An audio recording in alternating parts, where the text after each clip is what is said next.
It's thinking. There we go. All right. Hello, hello, and welcome to Hygiene Elevated Conversations and Innovations. Today we have the pleasure of speaking with Letitia Hill. Letitia, thank you so much for taking some time to talk with us this afternoon. So let's dive right in. Tell us a little bit about yourself. Give us an introduction. Tell us about your journey to becoming a dental hygienist. Yeah, so thank you so much for having me. I'm so excited to talk with you guys a little bit further. But first, my journey started, I like to say, a little untraditional. So originally, I wanted to become an orthodontist. So I took those steps and I was orthodontic assisting after graduating high school. And I did that throughout my college career. I went through and got my bachelor's in biology and started to take the steps to go to dental school. I took the DAT, and then I just had kind of realized that that wasn't the route that I wanted to go. But I still enjoyed being in the dental field. I loved the hands-on aspect. I loved getting to know patients, creating that patient rapport. So I decided to pursue hygiene instead. And that's kind of where I ended up. It's not a bad place to be. No, it's not.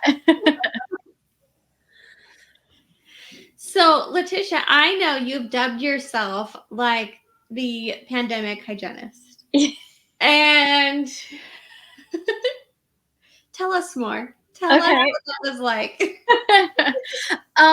I just felt like I was a product or a child of the pandemic in a sense. So I just started like calling myself a pandemic hygienist, and I didn't realize that people were kind of intrigued by that. But I started my educational journey with hygiene in 2018. And so that would have put my graduation year in 2020. And we had my hygiene journey, school was rough for me. I was actually really struggling mentally with anxiety and OCD, and I was trying to kind of get that under control. And school kind of like broke me in a sense. Clinic was very hard for me. It was hard not being in control of certain situations. You know, when you have a patient in your chair, you don't know what you're going to get, what's going to show up. And doing something for the first time and being graded on it, that was very hard. So when my senior year rolled around, it was my spring break, and I was so ready to just kind of reset a little bit so I could power through exams and the last half of school. And that's when the pandemic came rolling in. So we got kicked out of school, and first it was like a week, and then it was a week longer, and then another week, and then finally it was like, well, we don't know what's happening. And so we were able to finish school online, but clinic got pushed back a lot, which pushed back testing. And I was in PA, so there was a lot of changes with the state board and licensing and everything at the time, and it was a lot of back and forth. So that just kind of made it a little more challenging. And yeah, I just kind of finished school somehow through that, and it feels a little bit like a blur. It's weird to look back on, but I'm here and I did it. And starting my career during that time was definitely challenging as well. I think a lot of what really motivates me or kind of gives me the spark to do what I'm doing now is because when I started my career, I was really looking forward to mentorship and really working alongside of an experienced hygienist to get tips and tricks and hands-on advice from just not clinical, but just how we do our job or the other aspects of it, navigating things within the office. And I feel like I really missed out on that because when the pandemic happened, it forced a lot of people to retire, or a lot of hygienists had just started kind of pursuing other avenues. And so while it was great to enter the field during that time because there was a huge demand, and there even still is a huge demand for us, it was just very lonely in a sense. So it was challenging. Mm-hmm. We've had a few guests recently that have graduated during the pandemic, and I've been a hygienist 16 years. Like, we had our own challenges back then when we graduated, but COVID, I mean, talk about guinea pigs. You guys were such guinea pigs. Clinic. We had always talked about or heard about, like, oh, they're doing, boards on mannequin, and in our minds it's like, oh, come on, are you kidding me? And it wasn't until one of our guests told us, like, you just don't know what you're gonna get. Like, there's no, like, knowing what's gonna happen. Like, as much as in my mind a mannequin, you have a really good idea of what that's gonna be like. Apparently that's not the case. Like, it's kind of a wild card, essentially. So no, I couldn't imagine that. And then being so disappointed by the lack of mentorship and support after going through something like that was, I'm sure, isolating. And that's not what you were expecting going into the dental office, having such a small community that you work with when you work in a dental office typically. Yeah, that was the most challenging part, I think. And I actually still took a patient board because of being in PA. They were not accepting mannequin for licensure at that time. So we were granted, if we passed school, we passed written didactic courses. Didactic, is that the word? Whatever. Yes. If we passed courses, our lecture courses, we passed our NBDHE and our OSCE, then we were granted a provisional license to practice temporarily until we could safely take the patient board. My program allowed us, like, we took the board at that site. And so I took that in October, and I actually ended up failing because they deemed my patient non-qualifying at the time. So then my provisional license got revoked, and I had to go through the hurdles of trying to find somewhere to take a live patient exam. And I did it, and that was like 2 months later. And then in January of 2021, they finally accepted mannequin. So I've talked to people who have taken it. I'm a huge advocate for mannequin. I'm glad it kind of went that way. I think it's a little more standardized, obviously, but I'm sure it's hard because with the patient one, you see your patient beforehand and you're working with them a little bit, so you know what to expect. Yeah. Gosh. It's so much. Most stressful test of your life. Let's just add in all the variables to it. Yeah. A mannequin would possess its own challenges, though. Like, if you think about it, you can't say, like, hey, turn your head to the right. Like, you have to like physically move the head. Yeah, it's probably very strange. And I've heard a lot of the worry was the tissue trauma, because with the gingiva on the mannequins, you can really see where you're instrumenting. So I think a lot of people worry because that's a part of the exam, right? You can fail if you cause too much trauma, and obviously it's different in a mannequin than a patient. But yeah, wild experience. Yeah, I would imagine so. A few more years, and Letitia, you'll be like, oh, I barely remember that. I hope so. So, but it sounds like you made something productive out of it. So you kind of started your, like, own dental persona. How has that kind of evolved since starting practice?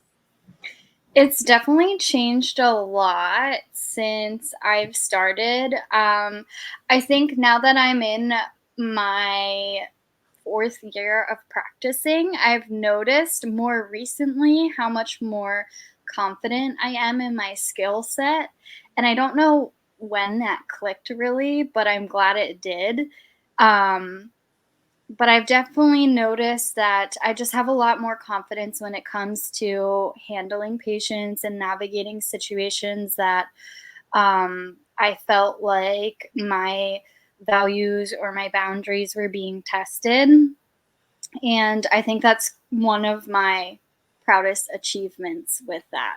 But my dental persona is also draining to me in a sense because it's very hard every day to go in and put on like this happy face and this bubbly, sparkly personality that I am to a certain extent, but not that amped up. So it gets a little challenging to tap into that every single day. Okay, Letitia, I specifically put this on our roadmap today because Amanda has such golden advice on this that she shared with her doctor, who is a graduate. And I just love the simplicity of what she said. So, Amanda, I'm going to put you on the spot, but would you share what you shared previously with Dr. Wagner? You can only care as much as the patient. So, I mean, we go in with the best intentions. We want to save everybody. We want to heal every 4+ millimeter pocket that goes in there. That's our goal, right?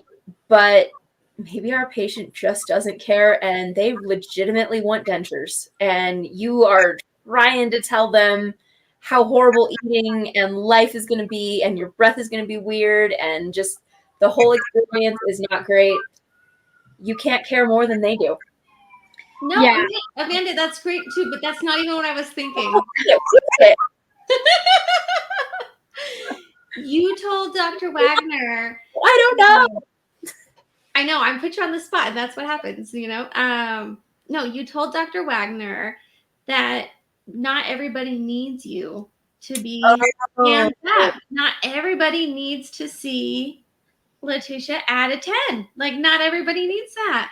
And when you I just gave you bonus advice. Don't you worry. Yeah, I love it. I'm sticking it all in my pocket.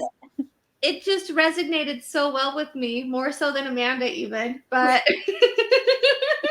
advice all the time. I don't even know what you wanted. So yes, but it's just so captivatingly true on it, because not everybody does need that. And so when you know when to dial it up or when you can dial it down and reserve that energy for something else. It's true. Not everybody wants a tooth fairy hygienist. You know what I mean? Yeah. Mm-hmm. Like, not everybody, somebody wants a Daria out there. I don't know if you know who Daria is from MTV in the 90s, but I don't. Some people just need like a chill hygienist, and it's fine. So yes, definitely understanding your patient's personalities, like that's a skill that you learn, and just what they need and how to speak to them where they're at. It's definitely a skill. So not everybody wants to do small chat all day long. No, and I definitely appreciate when I have those people that don't. I'm like, okay, I get a breather too. Let me calm down a little bit. Yeah, no, for sure. Sorry, wrong. No, it's fine. I just was thinking, you know, my dental persona does take over, and Joffrey the hygienist will be doing too much. Mm-hmm. Like, stop, Joffrey, just stop. It's a very natural thing, I feel like, which is harder in a sense, because I feel like that's a lot of, like, when you think of a hygienist, like that's the personality that comes to mind, or that idea of a person. And so I think because it almost comes so naturally, it's sometimes harder to dial back, because you're just automatically like tapping into it without realizing. Mm-hmm. You're not wrong. I mean, even a decade later, I still have to gauge myself a little. I could get super upset some days, like my assistant isn't cleaning my rooms fast enough, because I'm like boom, boom, boom, boom, boom in my head. And then all of a sudden I'm like, stop beating her to the punch all day. Mm-hmm. And then I can relax inside a bit. Yeah. Well, my toxic trait is not doing my notes until the end of the day. Oh, don't do that. Don't be me. That'll be the death of you, Amanda. Clinic at the end of the day. Very well. I always wanted to be that hygienist who just finished them like right away. I do. Yeah. Miss OCD over here. I had a feeling you would do that. Yeah, I have my whole like routine and schedule. And it's actually really funny because sometimes when I'm pulled out of it, like my word vomit starts happening because I'm so used to like saying certain things at certain times. I'm like, oh my gosh, why did I do that? But oh yeah, my notes are always done before the patient leaves the room. I can't come back to it. It drives me nuts. No, that's a good habit. Don't you apologize for that. You know, I did listen to a few of your podcast episodes. One that I liked quite a bit was when you were talking about imposter syndrome. I'm wondering if you would share with us your experience with imposter syndrome, how you dealt with it, if that's okay with you. Yeah, absolutely. Imposter syndrome for me started very early on in my career, and I didn't realize that it was happening. It kind of started in school, and now that I'm a little more educated on it and know a little bit more about it, I can see where it started. So it started in school, and I just felt like a fraud. I felt very fraudulent. I felt like I could not do or should not be doing what I was doing. And it was a very internal battle and struggle for me. So when I first started practicing clinically in the real world, my whole appointment with my patient, the only thing going through my head was, am I even using this scaler right? I don't think I'm doing this right here. I don't think I'm actually getting anything off. This patient probably thinks, like, what is this girl doing in there? She's just poking around. Like, she's not even actually cleaning my teeth. So it was a lot of like a mental battle for me. And actually, for me, it didn't stop until I finally took the leap and put myself on medication for anxiety and OCD. And that's when I could really start to kind of turn off like that mental block that I was hitting. And I had spent, like, just personally, I spent a lot of time in therapy, and I spent a lot of time trying to avoid medication because there was personal things in my life that people around me had negative experiences with. So I didn't want to go down that route. But all of my tools in my toolkit of managing my anxiety and my OCD were just not cutting it. There was always that hurdle that I couldn't pass. So for me, it really started to change a lot when I took that route, and then I could kind of calm my brain down a little bit more. Helped you take But it. it's not for everyone too. Like some people, you know, that might not be the route for them. So I understand that. And it is definitely a challenging thing to overcome. It takes a lot of like, really got to work on affirmations and positive talk and figuring out how to take that step back. Some of the biggest advice that I give new graduates that I've been talking to recently is you just have to tell yourself that if you couldn't do it, you wouldn't be where you are. You wouldn't have gotten through school. You wouldn't have passed that test. So you wouldn't have gone through those hurdles and successfully did that if you truly couldn't do it. I think that's very solid advice. Beautiful. Yeah. I love that piece of advice. Yeah, it's kind of takes a long time to start to realize that and like talk to yourself in a positive way. Well, and I think you took a very brave step, kind of like you said, but you were your own advocate in addressing a problem because nobody can solve that problem but you. And so you took that kind of scary leap to solve that. And now you probably are having much better clinical days because of that. So I think that's very good. Yeah. So I want to know, or Joffrey, do you have a question? Go ahead. No, you're good. I want to know more about your podcast. So you have a podcast. Yes. Podcaster. So I want to know more about it. What do you focus on? Who's your target audience? So on and so forth. Yeah, so my podcast I call Sunday Scalies, and it's a play on the term Sunday Scaries. And really, it's just an avenue for me to share my experiences. I try to be as authentic as possible.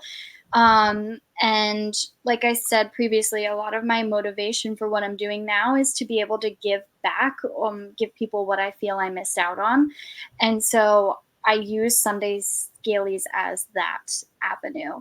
Um, I think it's really for anyone to listen to, experienced or new grads or even students. It's for anyone in any career field, to be honest, because I feel like we don't just experience this in hygiene, we experience burnout in any aspect. So yeah, I use it to as like an outlet for me in a sense, and I like people to think of it as I'm the big sister or your best friend or a confidant or someone that you would go to say, hey, I'm struggling with this. What are your thoughts? What's your advice? Can you help me through it? And that's what I do with that. What kind of like topics are you covering? Like, is it mainly like helping with burnout since it's kind of a broad range, or is it more like mental health?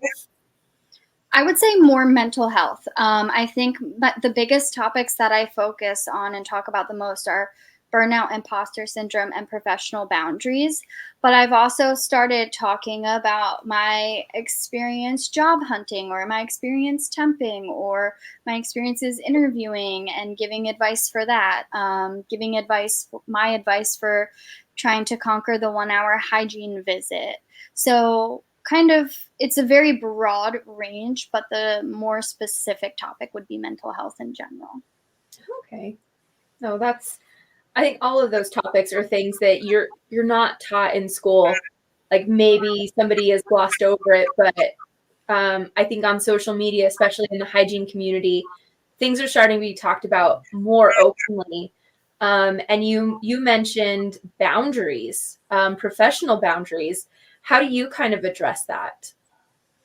It's for me, it's always a work in progress. Some days I'm really good at setting my boundaries, and some days I'm not. But for me, I think my biggest boundaries that I've found, like for me, it's just a way to protect myself, to prevent myself from getting too stressed, too overwhelmed, and really kind of starting to tumble into the burnout spiral. Um, so for me, I have very specific boundaries around my schedule, my patient times and treatment times that I like, and how my schedule flows because I also suffer from scoliosis. So Mm. it's very hard on me physically. So I can't really have like perio maintenance after perio maintenance and SRP. I really need things spread out so that my body can handle it too.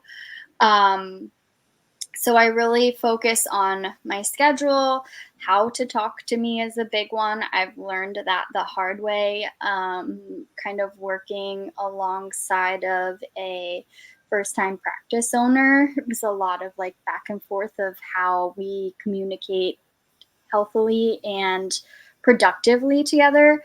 Um, so I try to let people know what works best for me, and yeah, those are my biggest boundaries. But I think I encourage anyone to look at boundaries and what they need for themselves, because it's really one of the biggest ways to protect ourselves as providers and support our career. I think the good for you for being an advocate, 100%, especially knowing, physical limitations. I think I probably have like an oversimplified version of it, I guess. Like I care. I practice in the community that I live in. And so, my patients I'll see at the grocery store later, or like my patients I'll see at the gym later. Um, so I care very deeply because it's my community, but I know my job, I'm replaceable within a day. Like I'm irreplaceable, but something happens to me, there's going to be another hygienist taking my place. And so just kind of having that perspective of like, I do matter in this community, but I'm replaceable at work. I'm not replaceable in other facets of my life. Yeah. How do you handle it, Joffrey? Creating professional boundaries is not my strong suit. I'm not saying I'm a total pushover, but I will. You are not a pushover at all. I will let a lot of things slide. I will definitely, and maybe it's a new awakened persona where I'm like, it's fine, it'll be okay. Sure, you can add another patient to my schedule. I'm very much so trying to adapt, just like go with the flow. It'll all work out. But that was not always my mindset in the clinic. Somebody can bother me in the clinic setting, and I won't say anything until it's happened so many times, and I'm just like, I can't take this anymore. You're driving me absolutely bonkers. So I just stay pretty quiet, stay in my lane, and just try to make as much happen as I can in a day. I definitely have the mindset though, like, let's help as many people as we can today, which is why I'm open to allowing the team to add to my schedule throughout the day, whenever, wherever. Because my mindset now is let's help as many people in a day as I can. Letitia, I do want to turn the corner on our conversation today. And, a minute ago, you made a comment about it was something we're not taught in school. And that's kind of where I want to go. One of the things we're not taught in school is how to build our careers outside of the operatory as a dental hygienist. Mm-hmm. And Letitia, you've done an amazing job at getting your career started. You've written articles, you've mentored, you speak, you've got your podcast. Like, you're building this persona, shall we say, that's very well-rounded. So I wanted to elaborate on that a little bit, because this is something we're not taught in school, like not at all. So I want to know more of the details, like what inspired you to start doing more than clinical hygiene? I think I was feeling very stuck, and I was feeling very isolated, and I was struggling with my burnout, and I was struggling to cope with some things that I was experiencing. And I just had kind of felt like, well, I feel like I'm alone, but I know I'm not. I know there's someone out there that failed their clinical board. I know there's someone out there that's struggling with, is this for me? Can I do this long term, or whatever it may be? So I turned to social media to just authentically share my story and my experiences so that I could create the community that I was craving.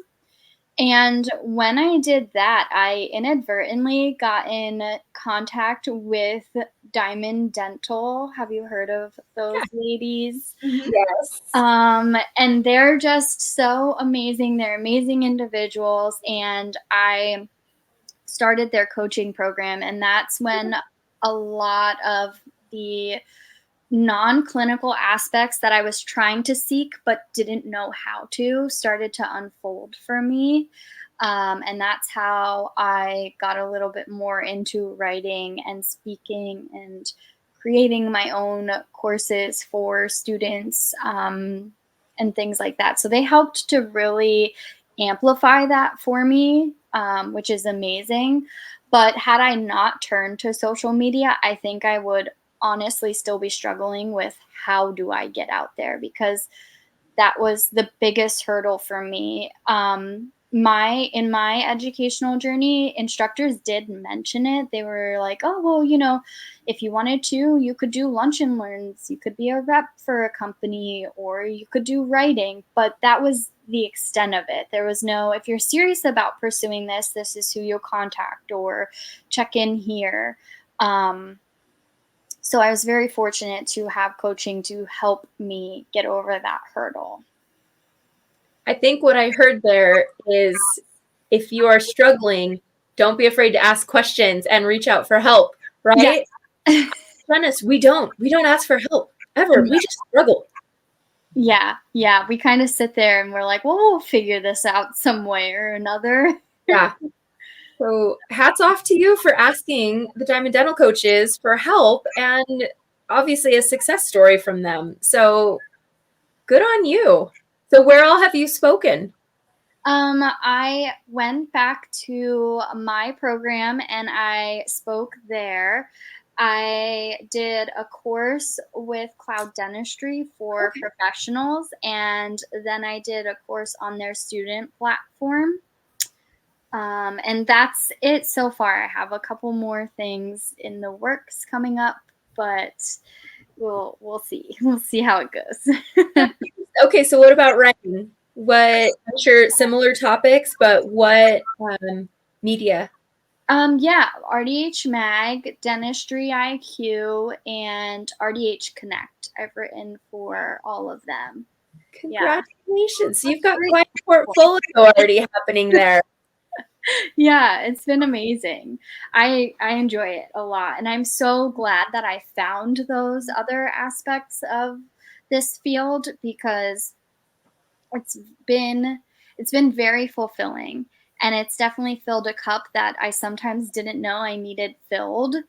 And I'm hoping to have this momentum continue because ideally this is what I see for myself, because I get so much fulfillment out of it, is connecting with others and continuing the mentoring process.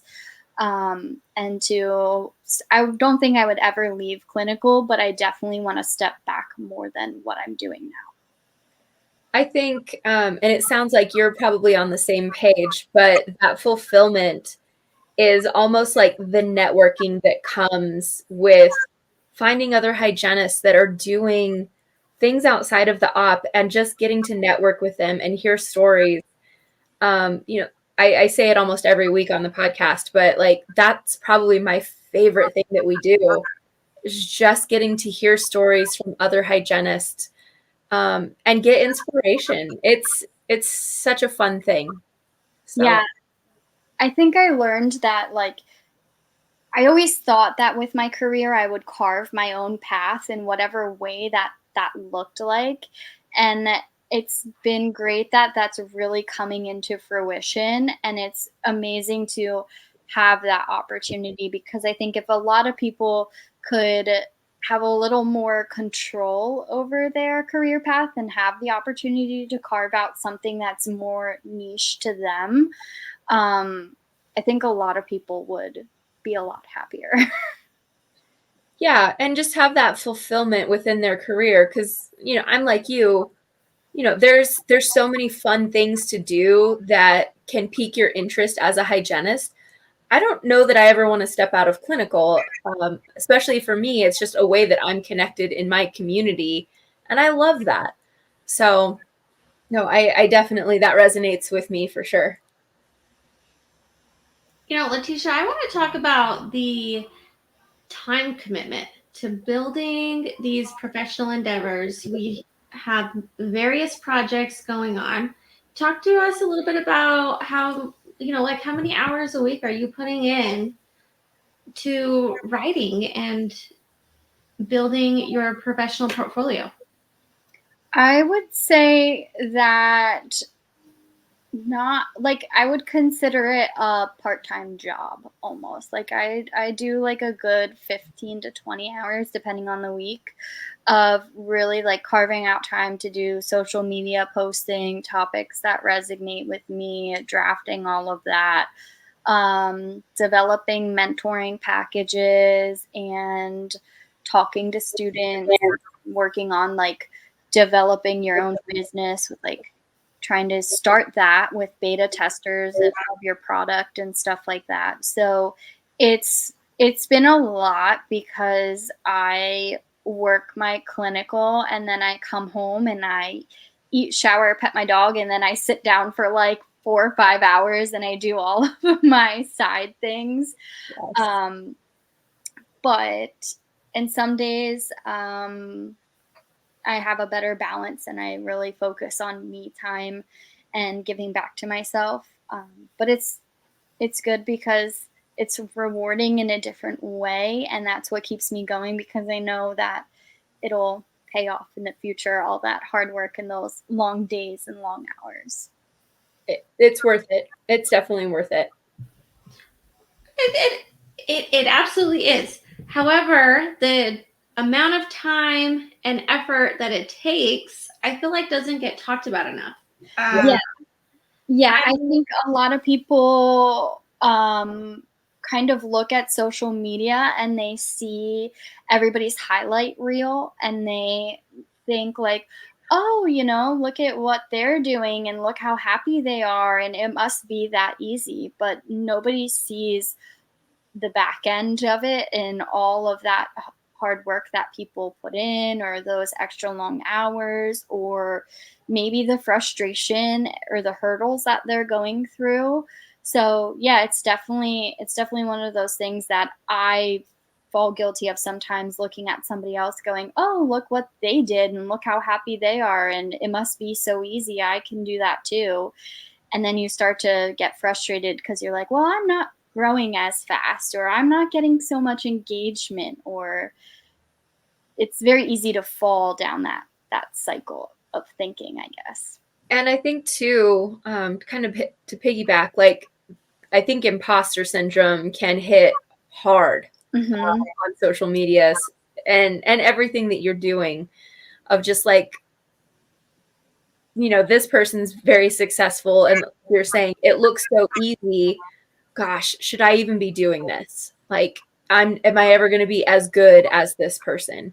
And I think getting out of our own heads and realizing like we all have a voice, we all have a unique perspective, and we all have something to bring to the table that maybe not everybody's going to love it because, we're not everybody's cup of tea, but to be encouraging to, that little niche of the hygiene world, it means a lot.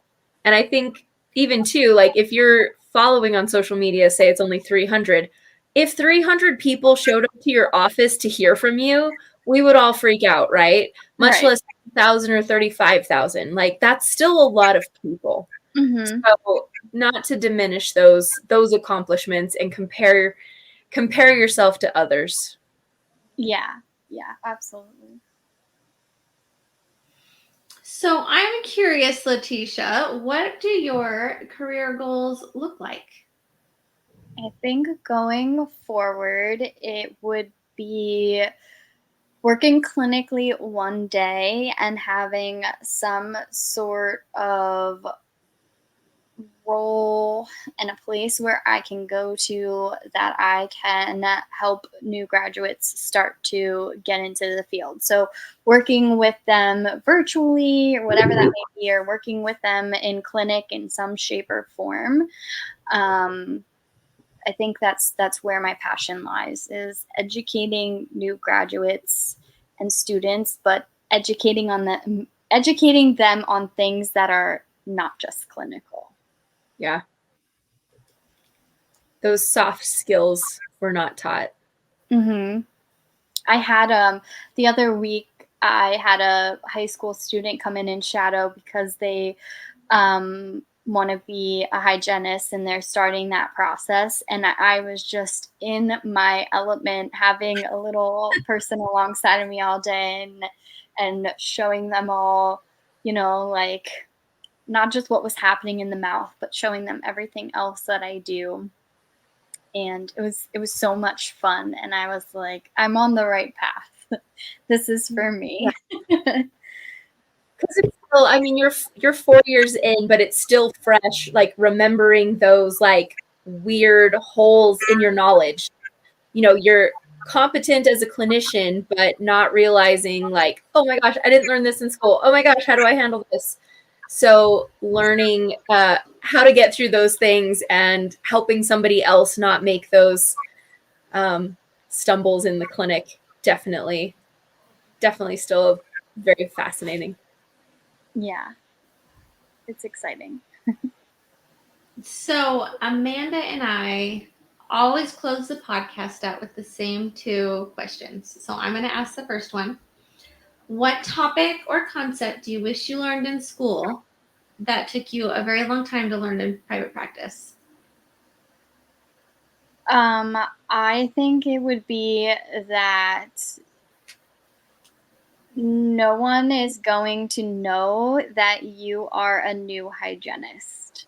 It took me a long time to figure that out, being a new face and a first time clinician. I was like, this patient is just looking at me going, oh, I got the new girl. This is the first time she's ever doing this.